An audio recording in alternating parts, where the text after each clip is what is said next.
ఇవన్నీ ఉంటాయి. సో ఇందులో అన్ని చూసుకోవచ్చు మీరు మన ఛానల్లోకి వెళ్ళి.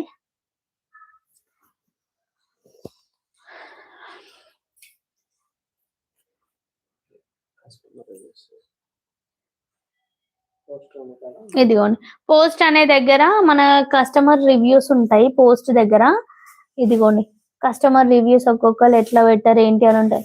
Sorry received madam, nice, good quality madam, thank you. And next వచ్చేసి నైస్ కలెక్షన్స్ అని పెట్టారు ఇట్లా. నెక్స్ట్ వచ్చేసి శారీ వచ్చింది మేడం, సూపర్ ఉంది, థ్యాంక్ యూ, చాలా fast delivery, quick, thank you so much. నాకు అనిపిస్తుంది మరి నేను చూసి చెప్పాలి కదా. ఇదిగోండి received sari, really super ma'am, thank you, ఇట్లా అన్ని పెడుతున్నారు అనమాట. కస్టమర్స్ రివ్యూస్ అన్నమాట. అవన్నీ పోస్ట్ లో వచ్చేసి అవన్నీ